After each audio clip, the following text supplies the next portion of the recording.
In front of me is Huawei Nova 11i, and today I would like to show you how you can change default apps. You need to begin by installing your new defaults. I already did that, so I can go into settings right away.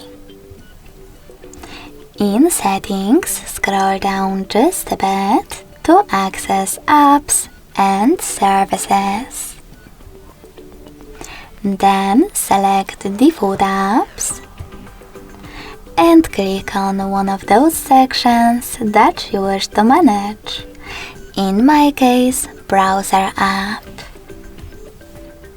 Lastly, click on an app that you wish to apply.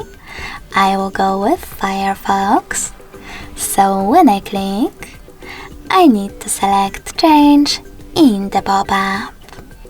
So now, as you can see when I do that and go back, my default app has changed.